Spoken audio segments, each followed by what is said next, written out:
যদি আফগানিস্তান আগামী 10 বছর এভাবেই অর্থনীতি চালাতে পারে, এখন তাদের যে অবস্থা, আগামী 10 বছর যদি আর নতুন করে যুদ্ধ বিগ্রহ না হয় এবং তারা যদি এভাবেই আরো 10 বছর তাদের ডাবল কারেন্সির অর্থনীতি চালাতে পারে, সুদহীন জাকাত ভিত্তিক ইসলামিক, আমাদের বিশ্বাস আগামী 10 বছরে দেখবেন তারা মার্কিন ডলারের উপরে আধিপত্য বিস্তার করেছে ইনশাআল্লাহ। যে পেপার মানি আপনার পকেটে, আমার পকেটে যেটা আছে আপনার পকেটেও সেটাই আছে, এর ভিতরেও সুদ আছে। ইলেকট্রনিক মানি যেগুলো আমরা ইউজ করতেছি এগুলোর ভিতরেও সুদ আছে, অল্প হোক আর বেশি হোক। এর সামনে আসবে বিটকয়েন, ওইটার মধ্যে সুদের ভিতর উপর সুদ, তার উপর আসতেছে একটা সিস্টেম যেটা অলরেডি কয়েকটা কান্ট্রিতে অ্যাপ্লাই হয়ে গেছে, চায়নায়, উত্তর কোরিয়া, দক্ষিণ কোরিয়া ইত্যাদি কান্ট্রিতে। এটা হলো ক্যাশলেস সোসাইটি, মানে কোনো ক্যাশই থাকবে না সোসাইটির মধ্যে, ডিজিট থাকবে, খালি ডিজিট। মানে আপনি বলতে পারবেন না যে আমার 1 লক্ষ টাকা আছে, যদি বলি 1 লক্ষ টাকা আছে, টাকাটা আমার হাতে দেন দেখি, আপনি হাতে দিতে পারবেন না, দেওয়ার মতো কিছু নাই। ওইটা আপনার ডিজিটে থাকবে, নাম্বারে, ফিগারে, 1 লাখ এটা ফিগার। ইতিহাসে এমন কোনো কারেন্সি আসে নাই যেটা ধরাও যায় না, ছোঁয়াও যায় না, পকেটেও রাখা যায় না। এটা আসতেছে সামনে। দুনিয়াতে মানুষ আল্লাহ পাকের বিধান মানে না, পুরো মহাবিশ্ব মানে। বুঝতে পারতেছি না? এই দুনিয়াতে এই পুরো মহাবিশ্বের কোটি কোটি গ্যালাক্সি, গ্রহ, নক্ষত্র, তারা, প্রত্যেকটা জায়গায়, মানে এমনকি একটা গাছের পাতাও আল্লাহ পাকের হুকুম ছাড়া, তাসবিহ ছাড়া চলে না। শুধু মানুষ হতভাগা একটা প্রাণী যে আল্লাহর জমিনে থেকে, আল্লাহর খেয়ে, আল্লাহর পরে, আল্লাহর বাতাস থেকে শ্বাস নিয়ে, আল্লাহর দেওয়া পানি পান করে, আল্লাহ পাকের দেওয়া অর্থ, সম্পদ, রিজিক, স্ত্রী, সন্তান সব ভোগ করে আল্লাহরই জমিনে আল্লাহ বিরোধী আইন চালু করে দিয়েছে। এই মানুষই একটা হতভাগা প্রাণী আছে। মন খারাপ করেন না, আমার কথা রাগ করেন না, এগুলো বাস্তব। আর আমার দিকে তেড়ে এসে কোনো লাভ নাই, কারণ এটা হচ্ছে অকাট্য সত্য কথা যে আমরা আল্লাহ পাকের জমিনে আল্লাহর খেলাফতের দায়িত্ব পালন করছি না। আমরা আল্লাহ পাকের জমিনে আল্লাহর নিয়ামতগুলো ভোগ করে আল্লাহ বিরোধী অপশক্তির স্বার্থ রক্ষা করছি। না হলে বাংলাদেশের মতো জায়গায় কেউ টেন্ডার চালু করতে পারে?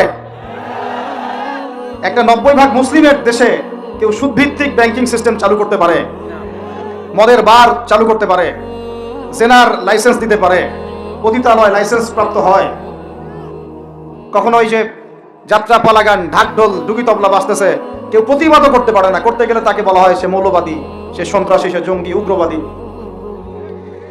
তো আমরা যদি আল্লাহ পাকের জমিনে আল্লাহর খেয়ে, আল্লাহর পরে, আল্লাহ পাকের সব নিয়ামত ভোগ করে এই যদি হয় আমাদের অবস্থা, তাহলে আমাকে আপনি বলেন যে আল্লাহ পাকের কি বয়ে গেছে যে আমাদের হাতে আল্লাহ পাক এই দুনিয়াতে বিজয় দিবেন?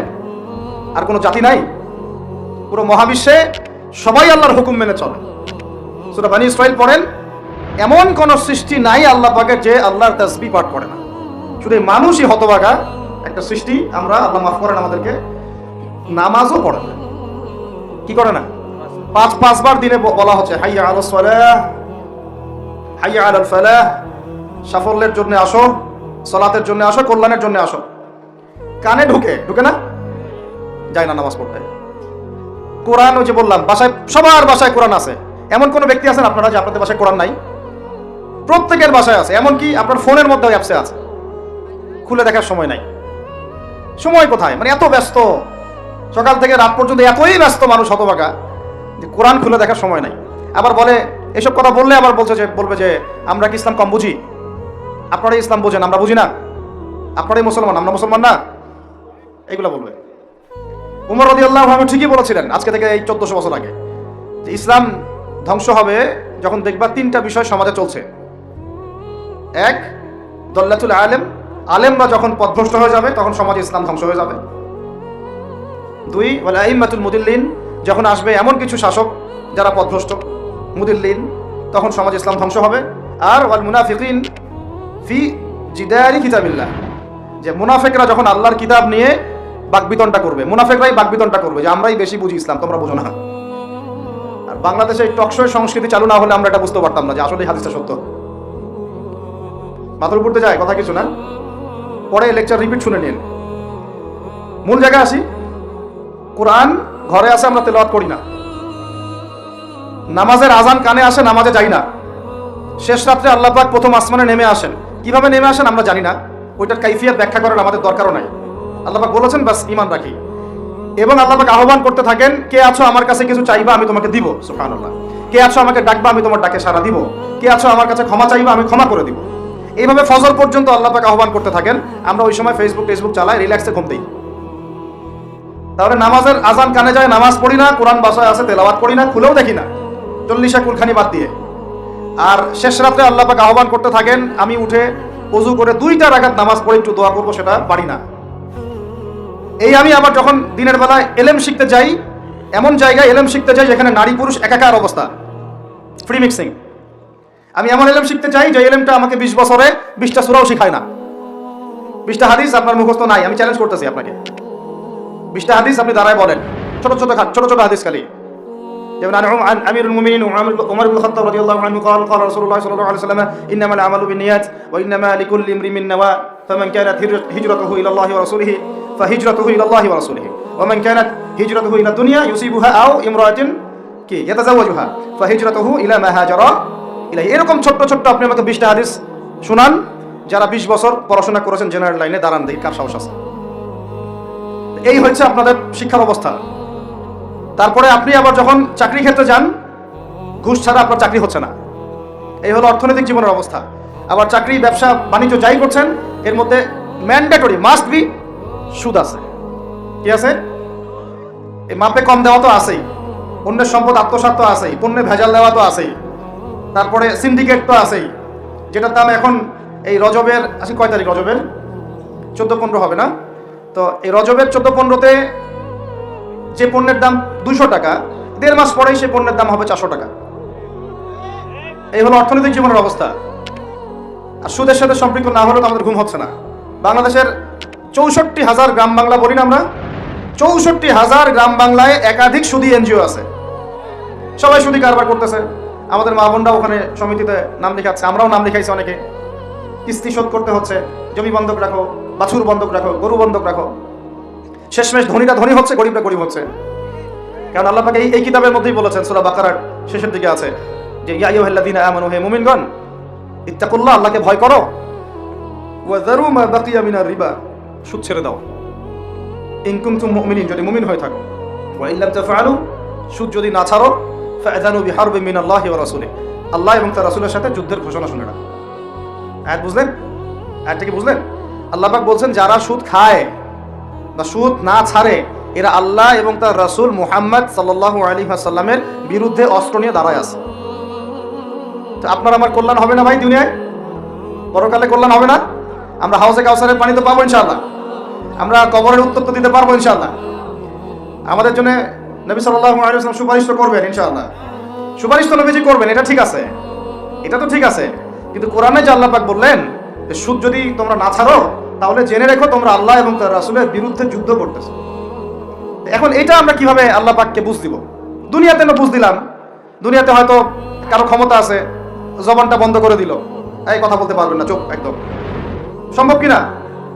দুনিয়াতে হয়তো সুদের মহাজন যারা একত্রিত হয়ে দেখা গেল যে একে তো সরাইতে হবে রাস্তা থেকে, এত মারাত্মক কথা বলতেছে, সরাই না হয় দিল, হতেও তো পারে, ইতিহাসে হয় না এমন। তারপরে কারো হয়তো দুনিয়াবি স্বার্থ আছে, বুঝাচ্ছে আমার বউ আছে, বাচ্চা আছে, চাকরি বাকরি কেমনে ছাড়ি ইত্যাদি, সব না হয় বুঝলাম। আল্লাহ পাকের সামনে আপনি এখন কি বুঝটা দিবেন? রাসূলের সামনে দাঁড়ায় কি বুঝটা দিবেন? দিতে হবে কি না জবাবটা? আজ হোক আর কাল হোক দিতে হবে কি না? পরকালে যেতে হবে তো নাকি? তো তাই যদি হয়, এটা যদি আমাদের ফাইনাল ডেস্টিনেশন হয়, চূড়ান্ত গন্তব্য হয়, তাহলে কোন ব্যক্তি বুদ্ধিমান, যে দুনিয়াতে সংশোধিত হয় সে, নাকি পরকালে যে ব্যক্তি অপেক্ষায় বসে থাকে সে? এখন এই সংশোধনের দিকে যদি আমরা দাওয়াত দিই, আমরা কি মৌলবাদী হয়ে যাব? সমাজের শত্রু হয়ে যাব? দেশ ও জাতির শত্রু হয়ে যাব? সুদী কারবার ছাড়া অর্থনৈতিক বিষয় কি চালানো সম্ভব না? হ্যাঁ, যখন এই সুদী ব্যাংকিং সিস্টেম, ওয়ার্ল্ড ব্যাংকেরটা তো 1995-এর দিকে আসছে। তারও আগে ছিল ওই যে ব্রিটেনের দি ব্যাংক অফ ব্রিটেন, যেটা প্রথমে ছিল, প্রথমের দিকে আর কি। ও সারা বিশ্বকে শাসন করতো এক সময়। তার আগে করেছে জার্মানি, তারপরেও আসছে ও। এই পশ্চিমাদের দৌরত্ব ফরাসি বিপ্লবের পরে। তো ওয়ার্ল্ড ব্যাংক আসছে 1995-এর দিকে, 45-এর পরে। এর আগে মুসলমানরা বিশ্ব শাসন করে নাই, 4 খলিফা করেন নাই? উমাইয়ারা, আব্বাসীয়রা, ফাতেমিরা, মুঘলরা, তুর্কিরা, উসমানীয়রা, তারা কি বিশ্ব শাসন করে নাই? তো তখন কি সুদ দিয়ে পুরো বিশ্বের অর্থনীতি পরিচালিত হয়েছে? বিকল্প কোনো ব্যবস্থা কি কোরআন এবং হাদিসে নাই? তো যদি সেটা থাকে, আর আমরা যদি এটাকে পাশ কাটায় যাই, গিয়ে পশ্চিমাদের এই অর্থনীতি যদি আমরা গ্রহণ করি, সেভাবে জীবনযাপন করতে থাকি, তো আল্লাহর সামনে কি ভাই আমাদেরকে দাঁড়াতে হবে না? আল্লাহ পাক আমাদের সবাইকে যেন কথাগুলো মন দিয়ে বোঝার তৌফিক দান করেন। এখন যদি পুরো সিস্টেমটা আমরা চেঞ্জ করতে না পারি, ওই ক্ষমতা আমাদের নাই মনে করেন, ব্যক্তি জীবন থেকে সুদ দূর করা যাবে না? আমাকে কি রাষ্ট্র প্রশাসন একদম সুদ না খাইলে অ্যারেস্ট করে নিয়ে যাবে? আমি যদি বলি আমি সুদ খাবো না, সুদ ভিত্তিক ব্যাংকিং সিস্টেমে আমি ডিলিংস করবো না, অ্যাকাউন্ট থাকতে পারে আপনার, কিন্তু আপনি ডিলিংস করতেছেন না, ঠিক আছে? সুদের টাকা যদি আসেও ওটা আপনি ছেড়ে নিচ্ছেন না, এবং সুদি এনজিও কারবার এগুলোর সাথে আপনি যুক্ত হচ্ছেন না, তো আপনাকে কি অ্যারেস্ট করে নিয়ে যাওয়া হবে জেলখানায়? কেন খাচ্ছিস না বলেন, নিয়ে যাওয়া হবে? এখনো ওই রকম দুঃসাহস দেখানোর মতো লোক বাংলাদেশে আসে নাই যে আপনি সুদ না খাইলে আপনাকে জোর করে ধরে নিয়ে যাবে। আচ্ছা, এরকম কেউ কখনো করবে না তারা এই কাজটা, ইনশাআল্লাহ। আর যদি করে তাহলে তো আল্লাহর গজব নেমে আসবে। তো এখন তাহলে সুদ খাচ্ছে কে? আপনি, আমি নিজেই। কে খাচ্ছে তাহলে? আমরা নিজেরাই খাচ্ছি। হয় আমি খাচ্ছি, না হলে আপনি খাচ্ছেন, না হলে আপনার স্ত্রী খাচ্ছে, না হলে আপনার বাবা খাচ্ছে। অতএব সুদের মধ্য দিয়ে আমরা আল্লাহ এবং তার রাসূলের সাথে সরাসরি যুদ্ধ করতেছি। বদরের যুদ্ধে কি আবু জাহেলরা পরাজিত হয় নাই? উহুদের যুদ্ধে, খন্দকের যুদ্ধে, মুতা, ইয়ারমুকে, এই শতাব্দীর পর শতাব্দী আল্লাহ এবং তার রাসূলের বিরুদ্ধে যারা দাঁড়াইছে তারা কি কখনো টিকতে পারছে? আজকে পশ্চিমারা সারা বিশ্বকে এভাবে সুদখোর বানিয়ে দিয়েছে, আর প্রত্যেকটা মুসলিম কান্ট্রি এর খপ্পরে পড়ে গেছে, বের হতে পারতেছে না। বের হওয়ার জন্য শুধু একটা জিনিস দরকার, একটা জিনিস, সেটা হচ্ছে আল্লাহ এবং তার রাসূলের প্রতি পরিপূর্ণ বিশ্বাস, ঈমান। এইটা আমাদের অর্জন হয় নাই, এটাই সত্য কথা। অর্জন যদি হতো তাহলে আমরা বিকল্প চিন্তা করতে পারতাম। যদি আফগানিস্তান আগামী 10 বছর এভাবেই অর্থনীতি চালাতে পারে, এখন তাদের যে অবস্থা, আগামী 10 বছর যদি আর নতুন করে যুদ্ধ বিগ্রহ না হয় এবং তারা যদি এভাবেই আরো 10 বছর তাদের ডাবল কারেন্সির অর্থনীতি চালাতে পারে, সুদহীন, জাকাত ভিত্তিক, ইসলামিক, আমাদের বিশ্বাস আগামী 10 বছরে দেখবেন তারা মার্কিন ডলারের উপরে আধিপত্য বিস্তার করেছে, ইনশাআল্লাহ। ইনশাআল্লাহ। আমি ইকোনমিক্স নিয়ে পড়াশোনা করেছি ভাই, এমনি কথা বলতেছি না। অনলাইনে যারা আপনাদেরকে এইসব তালগোল মার্কা কথাবার্তা বুঝায়, যে কাগজের টাকা নিয়ে উল্টাপাল্টা কথা বলছে, ইলেকট্রনিক মানি নিয়ে উল্টাপাল্টা কথা বলতেছে, বিটকয়েন, ক্রিপ্টোকারেন্সি নিয়ে কথা বলতেছে উল্টাপাল্টা, ভাই এগুলো আমরা জেনে বুঝে কথা বলতেছি, জেনে বুঝে পড়াশোনা করে। এগুলোর উপর আমরা থিসিস করেছি ইউনিভার্সিটিতে, এগুলোর উপরেই। এমনি কথা বলতেছি না যে পেপার মানি আপনার পকেটে, আমার পকেটে যেটা আছে আপনার পকেটেও সেটাই আছে, এর ভিতরেও সুদ আছে। ইলেকট্রনিক মানি যেগুলো আমরা ইউজ করতেছি এগুলোর ভিতরেও সুদ আছে, অল্প হোক আর বেশি হোক। এর সামনে আসবে বিটকয়েন, ওইটার মধ্যে সুদের ভিতর উপর সুদ, তার উপর আসতেছে একটা সিস্টেম যেটা অলরেডি কয়েকটা কান্ট্রিতে অ্যাপ্লাই হয়ে গেছে, চায়নায়, উত্তর কোরিয়া, দক্ষিণ কোরিয়া ইত্যাদি কান্ট্রিতে। এটা হলো ক্যাশলেস সোসাইটি, মানে কোনো ক্যাশই থাকবে না সোসাইটির মধ্যে, ডিজিট থাকবে, খালি ডিজিট। মানে আপনি বলতে পারবেন না যে আমার 1 লক্ষ টাকা আছে, যদি বলি 1 লক্ষ টাকা আছে, টাকাটা আমার হাতে দেন দেখি, আপনি হাতে দিতে পারবেন না, দেওয়ার মতো কিছু নাই। ওইটা আপনার ডিজিটে থাকবে, নাম্বারে, ফিগারে, 1 লাখ, এটা ফিগার। ইতিহাসে এমন কোনো কারেন্সি আসে নাই যেটা ধরাও যায় না, ছোঁয়াও যায় না, পকেটেও রাখা যায় না, এটা আসতেছে সামনে। যারা বুঝে না এগুলা, আমরা আক্রমণাত্মক কথা বলতে চাচ্ছি না, আল্লাহ পাক তাদেরকে হেদায়েত দান করুন। যারা বুঝে না তারা মনে করতে পারে এগুলো হচ্ছে ভবিষ্যৎবাণী, আদতে এইগুলো বর্তমান বিশ্বে চলতেছে, আমাদের সে সম্পর্কে জ্ঞান নাই। আমরা অনেকেই ক্যাশলেস সোসাইটি প্রতিষ্ঠার চেষ্টা করতেছি, এটার মধ্যে যতটুকু কল্যাণ আছে না তার চেয়ে বেশি অকল্যাণ আছে। যখন আমরা একটা জিনিস চালু হয়ে যায় তখন সবাই কিন্তু প্রতিবাদ করি না, যখন চালু হয়ে যায় তারপরে ওরা যখন ইসলাম বিরোধী এজেন্ডা বাস্তবায়ন করে তখন আমাদের টনক নড়ে। এক্সাম্পল দিই একটা, তাহলে বুঝবেন। আজকে নিয়ে যারা পেট্রোনাইজ করতেছে, পিছন থেকে ফান্ডিং করতেছে, এটাকে প্রমোট করতেছে, অনলাইন অফলাইন যেখানে ঢুকবেন খালি এগুলোই দেখা যাচ্ছে, এর পিছনে একটা সুদী এনজিওদের হাত আছে। কাদের হাত আছে? এখন সারা দেশে যখন এরা কারবার শুরু করেছিল তখন আমরা কিন্তু সবাই মিলে এইভাবে প্রতিবাদ করি নাই। আজকে যখন তারা একটা জিনিসকে প্রতিষ্ঠা করার চেষ্টা করতেছে ওদের স্বার্থে, ইসলামের বিপক্ষে, এখন আমাদের অনেকে টনক নড়তেছে যে আরে এ কি হচ্ছে, আমাদের মুসলমানদের বাচ্চারা এগুলো কি শিখতেছে। সমস্যা হচ্ছে আমরা সমস্যা আসলে শুরুতে বোঝার মতো ওই নূর, বাসিরা, হিকমা আমাদের এখনো পয়দা হয়নি, এবং শেষে গিয়ে একদম কি বলে ওটাকে, মাঝপথে গিয়ে যখন দড়িয়ায় যখন নৌকা ডোবা শুরু করে তখন আমাদের হুঁশ ফিরে, আরে কি হচ্ছে। তো আল্লাহ পাক আমাদেরকে বিজয় দিবেন এটা প্রতিশ্রুতি দিয়েছেন। যে একটা নিয়ে কথা বলতে গেলে ভিতরে চলে গেছে, আমার সমস্যা এটাই, আলোচনা করতে গেলে একটু বেশি ভিতরে চলে যাই, পরে আর বেরোতে পারি না। আপনারা কি আলোচনা বুঝতে পারতেছেন? আল্লাহ পাক আমাদেরকে প্রতিশ্রুতি দিয়েছেন যে তোমরা দুশ্চিন্তাগ্রস্ত হও না, তোমরা টেনশন করো না, ভয় পেও না, হীনবল হও না, আনতুমুল আ'লাউনা, তোমরাই বিজয়ী হবে এই দুনিয়াতে এবং আখিরাতে, তোমরাই বিজয়ী হবে ইন কুনতুম মুমিনিন, যদি প্রকৃতপক্ষে মুমিন হয়ে থাকো। আমাকে বলেন, যারা আজান শুনেও নামাজে যায় না, এরা কি মুমিন? বলেন। আপনি মনে করছেন আমি জুমার নামাজ তো পড়ি, ঈদের নামাজ তো পড়ি। এমনও হতভাগা মানুষ আছে পৃথিবীতে যাদের নামাজ প্রথমবার তারা নামাজ পড়ে জানাজার নামাজ, আছে না ভাই? আল্লাহ পাক আমাদের সবাইকে 5 ওয়াক্ত নামাজি হওয়ার তৌফিক দান করেন, এবং কাজা নামাজ অনেকের আছে, আল্লাহ পাক সেগুলো আদায় করার তৌফিক দান করেন। আপনারা যখন হজ উমরা সফরে যাবেন, বেশি বেশি সেখানে নামাজ পড়বেন, কারণ ওখানে 1 রাকাত নামাজ হারাম শরীফে পড়লে 1 লক্ষ রাকাতের নেকি হয়, আর মদিনা মুনাওয়ারায় পড়লে, মানে হারামে পড়লে 1000 নেকি হয়। আর এই দুইটা আমরা খুব ভালো জানি, মিম্বরে আলোচনা হয় খুব, মাশাআল্লাহ, তাই না? তো নসিহত হচ্ছে ওখানে গিয়ে আমরা বেশি বেশি নামাজ পড়বো, নফল নামাজ, ঠিক আছে? কাজা নামাজগুলো হিসেব করে আদায় করার চেষ্টা করবো ইনশাআল্লাহ। তবে হাদিসে আরেকটা জায়গা আছে, ওইটা আমরা ভুলে গেছি। আরো একটা মসজিদ আমাদের আছে ভাই, যেখানে 2 রাকাত নামাজ পড়লে জীবনের সব গুনাহ মাফ হয়ে যায়। ওইটা আমাদের পাঠ্যপুস্তকে নাই, আমাদের চেতনায় নাই, আলোচনায় নাই, মিম্বরে নাই, খুতবায় নাই। সেই মসজিদ কোথায়? ওই মসজিদ কি আমাদের নাই? কি মনে হয় আপনাদের? ওই আল-আকসা কি আমাদের না ওদের? ওইখানে 2 রাকাত নামাজ পড়লে, সফর করে 2 রাকাত নামাজ পড়লে জীবনের সব গুনাহ মাফ হয়ে যাবে। ওইখানে আমরা এখন ঢুকতে পারি না। কারো কোনো ফিকির আছে? ইয়াংদেরকে বলতেছি ভাই, এমন একটা জামা আমাদেরকে করতে হবে যার একজন নেতা থাকবে, একটা নেতা, একদম সামি'না ওয়া আতা'না, শুনলাম মানলাম এমন নেতা। এত ইখতিলাফ, এত বিভক্তি চলবে না। মানে বিভক্তি, ইখতিলাফ থাকতে পারে মাসলা মাসাইলের ব্যাপারে, ফিকহি ব্যাপারে, কিন্তু এই এত দলীয় বিভক্তি থাকা যাবে না। এক টেবিলে আলেমদেরকে বসতেই হবে। আলেমরা যদি এক টেবিলে না বসে ঐক্যের দৃষ্টান্ত স্থাপন না করতে পারে, জনগণ ঐক্যবদ্ধ হতে পারবে না। বাংলাদেশের সবচেয়ে বেশি দরকার এখন ওলামায়ে কেরামের ঐক্য।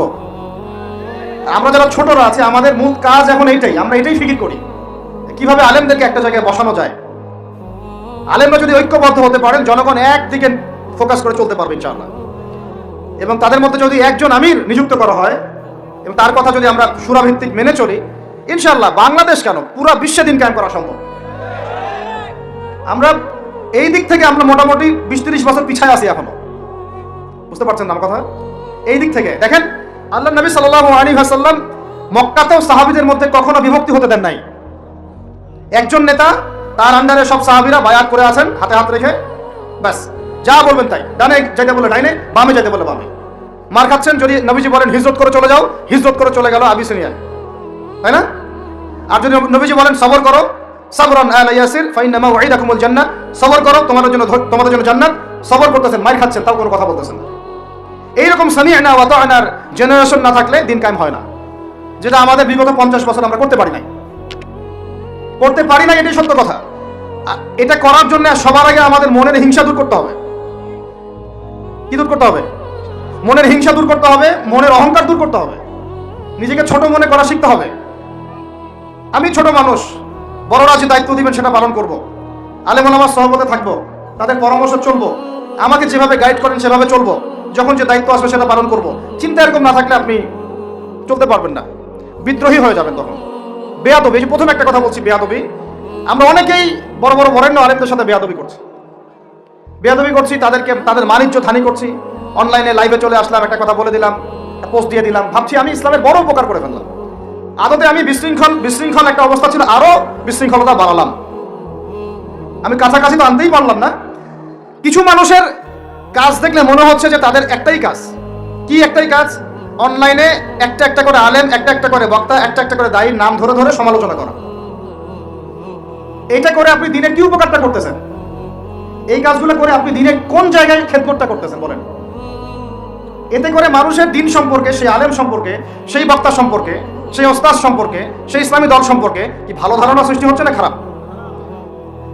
আমরা যদি প্রশ্ন করি যে আপনি নিজের চেহারাটা একটু আয়নায় দেখেন না, আপনার ভিতরে কি কোনো দোষ নাই? আপনি কি এই উম্মার নেতৃত্ব দেওয়ার যোগ্যতা অর্জন করেছেন? কতগুলো কিতাব পড়েছেন? কি ডিগ্রি অর্জন করেছেন? কতটুকু সার্টিফিকেট অর্জন করেছেন? কতটুকু তাসকিয়া অর্জন করেছেন? কতটুকু আপনি নূর অর্জন করতে পারলেন? কতটুকু বাসিরা আছে আপনার? কয়টা মসজিদ করেছেন? কয়টা মাদ্রাসা করেছেন? কয়টা ইসলামিক সংগঠন করলেন? কয়টা কিতাব লিখলেন? কয়টা লেকচার দিলেন? আপনি নিজে কি করলেন দিনের জন্য? এই চিন্তাটা করা দরকার নাই যে আমি নিজে কি করলাম দিনের জন্য, ও কি করলো, ওর কি খেদমত, ওর কি দোষ, ওর কি ত্রুটি, এইগুলোর চর্চা আমরা ব্যস্ত হয়ে আছি এখন। এই একটা কারণে আমাদের ওলামায়ে কেরামদের মধ্যে ঐক্য হচ্ছে না দুর্ভাগ্যজনকভাবে। কারণ আমরা একটা শ্রেণী আলেমদের ইজ্জত ধোয়ার পিছনে লেগে গেছি। আর একজন আলেম না একটা ভুল করছে ভাই, আলেম মানুষ তো, কেন বেয়াদবি করতে হবে আপনাকে? কেন আপনাকে একটা সেশন করতে হবে? কেন একটা এটা করতে হবে, সেটা করতে হবে? চুপ করে থাকেন আপনি। পারলে তার সাথে আপনি পার্সোনালি দেখা করেন, তার কাছে যান, তার কথার পিছনের কারণটা খুঁজে বের করার চেষ্টা করেন। ইসলামের খেদমত এগুলো হচ্ছে না, ওইদিকে যেতে চাচ্ছি না। একটা রিকোয়েস্ট করবো আপনাদেরকে যে আমরা সবাই একটা দায়িত্ব কাঁধে নেই, যে এই উম্মতকে বিজয়ী করার জন্য আমারও কিছু দায়িত্ব আছে। আপনার দায়িত্ব নেই ভাই? আপনি আয়নার সামনে আজকে রাত্রে দাঁড়ায় অনেস্টলি সততার সাথে দাঁড়াবেন, দাঁড়ায় আপনার চেহারা আয়নায় দেখবেন, দেখে চিন্তা করবেন যে আসলে আমি আজ পর্যন্ত এই উম্মাকে কি দিয়েছি। বলেন কি বললাম ভাই? আয়নার সামনে দাঁড়ায় কি বলবেন? আমি আদনান, আমি আব্দুর রহমান, আমি আব্দুর রহিম, আমি অমুক, আমি তমুক, আমি ইসলামকে, উম্মাকে, আল্লাহকে, রাসূলকে কি দিয়েছি এই পর্যন্ত। যদি আপনার মনের মধ্যে সততা থাকে, জবাব ওই আয়নার তসবির আপনাকে দিয়ে দিবে। একটা উর্দু শের আছে, চেহারে তো আকসর ধোকা দেতি হ্যায়, সচ তো আইনা বলতি হ্যায়। মানে চেহারা তো বেশিরভাগ সময় ধোকা দেয় মানুষকে, সত্য কথা বলে আয়নার প্রতিবিম্ব। আল্লাহর ওয়াস্তে নিজের আত্মসমালোচনা করি, আমরা উম্মাকে কি দিলাম এটার ফিকির করি। এখন যদি উত্তর আসে যে আমি অনেক দিয়েছি উম্মাকে, আমি একদম কামেল হয়ে গেছি, তাহলে বুঝবেন আপনার মধ্যে ইবলিসের চরিত্র আসছে। ইবলিসই বলতে পারে যে আমি সবার চেয়ে শ্রেষ্ঠ। ওই যে বলে নাই, আনা খায়রুম মিনহু, আমি আদমের চেয়ে শ্রেষ্ঠ। খলাকতানি মিন নার, আমাকে আগুন দিয়ে সৃষ্টি করেছেন। খলাকতাহু মিন তিন, তাকে মাটি দিয়ে সৃষ্টি করেছেন। এই কেবার যদি চলে আসে বুঝবেন আপনি ধ্বংস হয়ে গেছেন। ফিরআউন বলেছিল আনা রাব্বুকুমুল আ'লা, আমি তোমাদের মহান রব। নাউজুবিল্লাহ। আর একজন আল্লাহর বান্দা খালি বলবে আল্লাহুম্মা ইজআলনি ফি আইনি সগীরা ওয়াজআলনি ফি আ'য়ুনিন নাসি কাবীরা। আল্লাহ তুমি আমাকে নিজের চোখে ছোট বানায় দাও আর অন্য মানুষের চোখে আমাকে বড় বানায় দাও। আমিন। আত্মসমালোচনা করতে হবে কিনা ভাই? এখন যদি আমার উত্তর আসে যে না আমি তো আসলে ভাই কিছু করতে পারি নাই, এই টুকটাক কিছু লেকচার দিয়েছি এতটুকুই, এখনো আমি উম্মাহকে ঐক্যবদ্ধ করতে পারি নাই, ওলামায়ে কেরামকে এক জায়গায় আনতে পারি নাই, আমি এখনো কোনো ইসলামিক বড় কোনো অ্যাসোসিয়েশন ফর্ম করতে পারলাম না, এখন পর্যন্ত আমি 100টা কিতাব লিখতে পারি নাই, এখনো আমি ইফতা দেওয়ার মতো বা মুফতি হওয়ার মতো যোগ্যতা অর্জন করিনি, এখনো আমার কোরআনের কত জ্ঞান শেখা বাকি, কত আলেমের সোহবতের থেকে নূর নেওয়া বাকি, এখনো কত দূর যাওয়া বাকি। এই চিন্তাগুলো যদি মনের মধ্যে আসে তখন দেখবেন রাতে আপনার ঘুম হারাম হয়ে গেছে। তখন আপনার প্রচেষ্টা চলবে ইনশাল্লাহ কিভাবে এগুলো আপনি অর্জন করতে পারবেন। ওই গুটি কয়েক মানুষকে দিয়ে দিন কায়েম হবে ইনশাল্লাহ। আমার কথা রাগ করলেন নাকি? একটু মন খারাপ করলে আল্লাহ পাক ওই ওসিলায় যদি আপনাকে আবার দিনের দিকে নিয়ে আসেন, আমার লেকচার ওয়াজ করা সার্থক। একটু আঘাত পাইলে আমি খুশি হব। সরকার, প্রশাসন, আম জনগণ, আমাদের মা বোন, আপনারা, আমাদের পরের প্রজন্ম, কেউই আমাদের শত্রু না। আমাদের শত্রু বরং আমার বা আমাদের চেয়ে ভালো কোনো বন্ধুই নেই আপনাদের। আমার বা আমাদের চেয়ে ভালো কোনো বন্ধু নাই আপনাদের। যারা আছে এদের ব্যাপারে একটা স্টেটমেন্ট বলে দিই আমি, যে তুঝ জैसा दोस्त हो तो दुश्मन की कोई जरूरत नहीं। ওইরকম বন্ধু যদি থাকে তাহলে দুশ্মনের কোনো দরকার হবে না। আমি একটু কাঠখোট্টা মানুষ আর খোলামেলা কথা বলি, এটা আমার দোষ। তবে এই দোষটা নিয়ে আমি আল্লাহর পথে কাজ করতে চাই, কারণ সবসময় নরম নরম সুরের কথায় ওয়াজে কাজ হয় না। নরম নরম কথা বলার সময় শেষ হয়ে গেছে। এখন হক আর বাতিল স্পষ্ট করতে হবে, তবে হিকমার সাথে, প্রজ্ঞার সাথে। যে আয়াতে আমাদেরকে আল্লাহ পাক আমল করতে বলেছেন সেই আয়াতে আমল করতেছে এখন সারা বিশ্বের শক্তিরা।